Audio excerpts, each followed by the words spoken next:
Sandy Kozel, the Associated Press, with AP News Minute.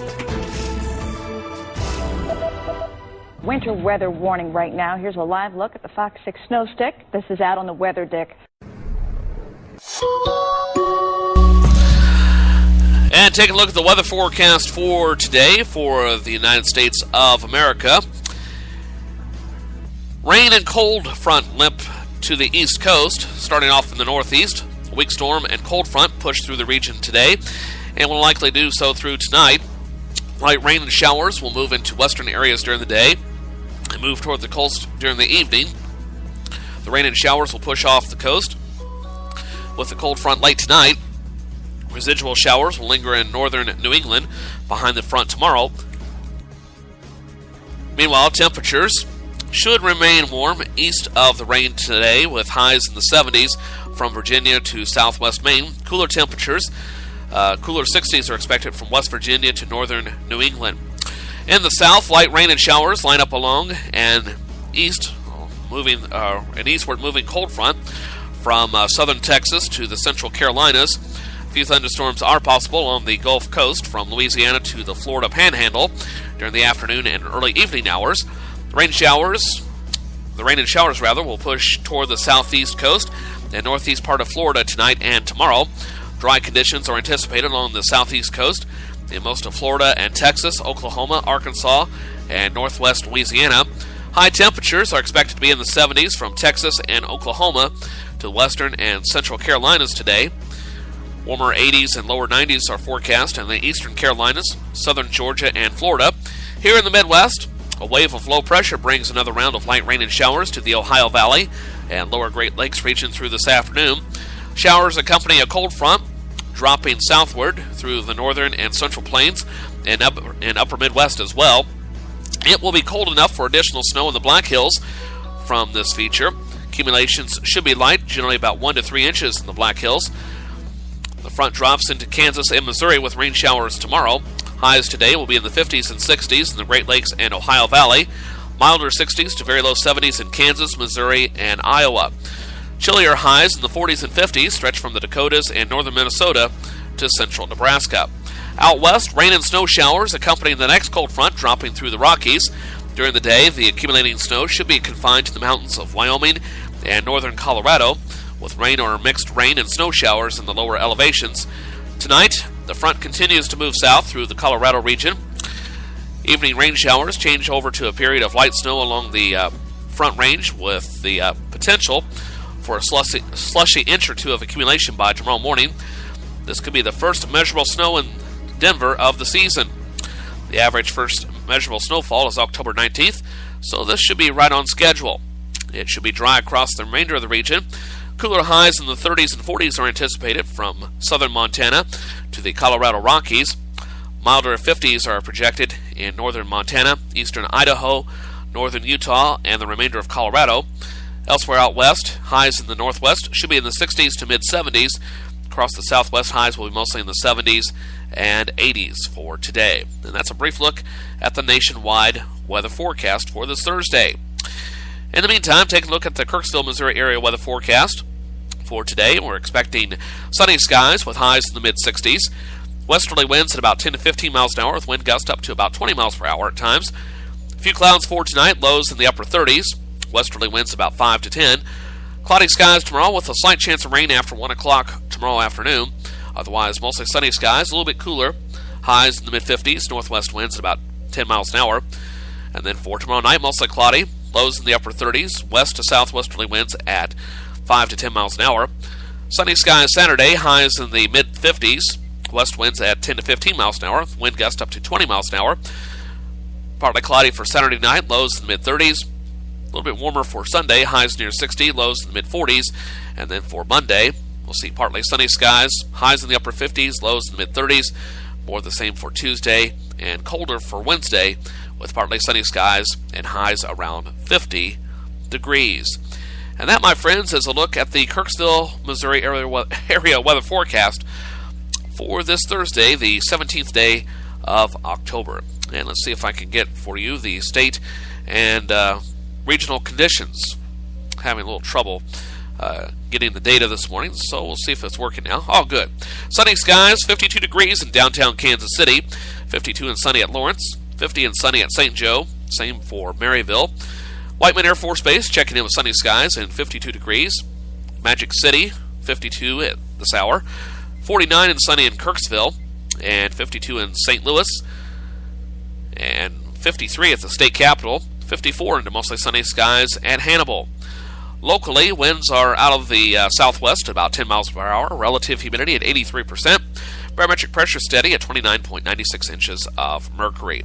Sunny skies, unless otherwise noted, 51 in Topeka, 48 in Manhattan, 48 in Wichita, 46 in Lincoln, 48 at Lamoni, and 47 in Des Moines. That's Des Moines, Iowa. All right. Let's see. We'll have a look at celebrity birthdays in a few seconds, as well as today in history. Going to take another break, though. And when we come back, let's see what I have for you. Oops, I loaded the wrong one there, so I want to stall for time and load the correct one. Anyway, coming up in just a moment, in a few seconds, as I try to talk and type at the same time, not always an easy trick, I'll have for you the composer's date book, and the writer's almanac is coming up next. So stick around, my friends. More of First Cup is on the way. The difference with green eggs and ham is when Americans tried it, they discovered they did not like green eggs and ham, and they did not like Obamacare either.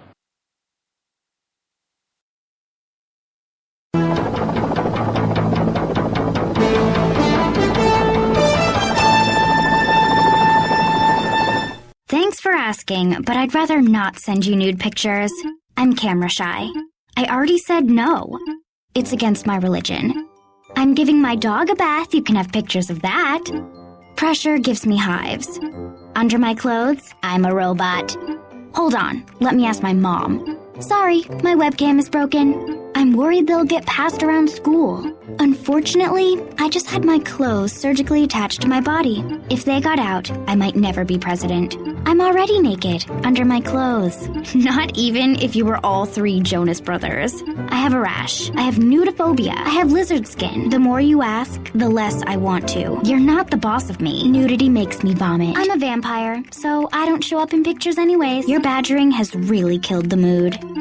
When someone is pressuring you to do something you don't want to, how many ways can you say no before they get the message?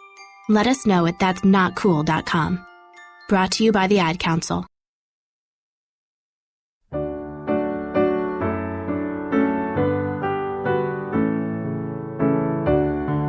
And here is the Writer's Almanac for Thursday, October the 17th, 2013. It was on this day in 1933 Albert Einstein moved to the United States to teach at Princeton University. He'd been in California when Hitler took over as chancellor, when Einstein's apartment, his summer cottage in Berlin were raided, his papers confiscated, his bank accounts closed. He returned to Europe, handed in his German passport, renouncing his citizenship, and considered offers from all over the world, Paris and Turkey and Oxford, eventually decided on Princeton, though he had his hesitation about Princeton because it had a quota system in place that allowed only a small percentage of the incoming class to be Jewish. In 1938, a survey was taken among incoming freshmen at Princeton, which ranked Einstein as the second greatest living person, and first place went to Adolf Hitler. It's the birthday of Arthur Miller, the playwright, New York City, 1915. He wrote a play, All My Sons, was a big hit in 1947. Miller used the money from the play to buy 400 acres of farmland in Connecticut, where he spent several months building a cabin by hand. And as he built it, he thought about his next play, which would have a salesman and the salesman's wife and 2 sons. He knew how it would begin, but he wouldn't let himself get started writing until the cabin was finished. And the next day he woke up, he started writing, wrote all day, had dinner, wrote until he'd finished the first act in the middle of the night. When he finally got in bed to go to sleep, he found that he was crying and his throat was sore from speaking and shouting the lines of dialogue. The play was Death of a Salesman, first produced 1949, about Willie Loman, about whom Miller wrote, "For a salesman there is no rock bottom to the life. He don't put a bolt to a nut, he don't tell you the law or give you medicine. He's a man way out there in the blue, riding on a smile and a shoe shine." Death of a Salesman has gone on to be the most widely produced play in the world. Here's a poem for today by Bernadette McBride, entitled Flying Lessons. We'd hide in those years, Kate and I, behind the last station in the bio lab, sneaking down from our dorm room, certain Sister Andrea didn't know. Smoking Salems, we giggled above the slant of a copped flashlight shrunk to Lady Chatterley and John Thomas, spirited from the nuns' private library, where we smiled our way by dust-cloths and pledge. We lived as sheltered vagabonds then, roaming the convent halls in curlers and bunny slippers, dipping out of sight at the swish of habit skirts, the click of rosary beads. The bed-check patrol we sidetracked with puffed-up pillows buried beneath blankets in the low glow of a Virgin Mary nightlight. Our days opened and shut like the hard-backed books we lugged around in drawstring sacks from class to class, skimming their surfaces like fledglings dipping at the skin of a lake.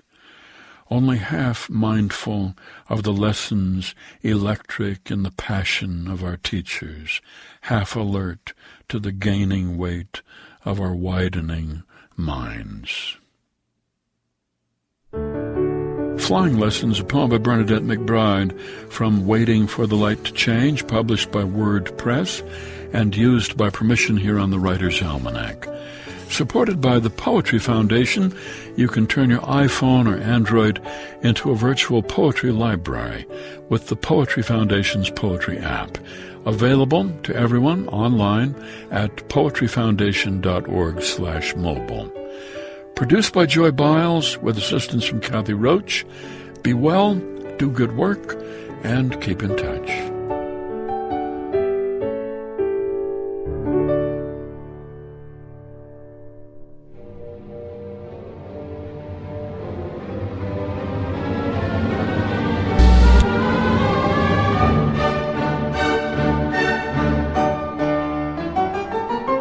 This is the Composer's Datebook for October 17th. I'm John Zach. On today's date in 1831, the 21-year-old Felix Mendelssohn conducted a concert in Munich, Germany, consisting entirely of his own works, which included the premiere of his piano concerto in G minor with himself as soloist. Mendelssohn was in high spirits and wrote these lines to his family. It is a glorious feeling to waken in the morning and to know that you are going to write the score of a grand allegro with all sorts of instruments and various oboes and trumpets, while bright weather holds out the hope of a cheering long walk in the afternoon. On the evening of October 17th at 6:30, think of me, for then I will dash off with 30 violins and 2 sets of wind instruments. The first part closes with my new concerto in G minor. Every morning I have to write, correct, and score till 1 o'clock, when I go to Scheidl's Coffee House in Kaufingergasse, where I know each face by heart and find the same people every day in the same position. 2 playing chess, 3 looking on, 5 reading the newspapers, 6 eating their dinner, with me making up the 7th. Unfortunately for posterity, Mendelssohn never said if he recognized any of that coffee house crowd sitting in the audience for the performance of his new concerto.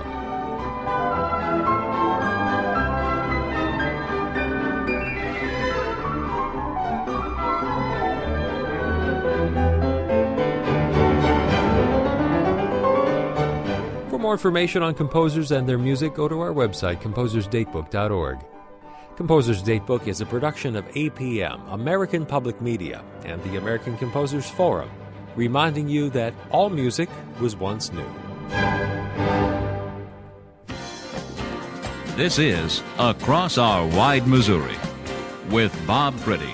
There are how many counties in the state of Missouri? 100?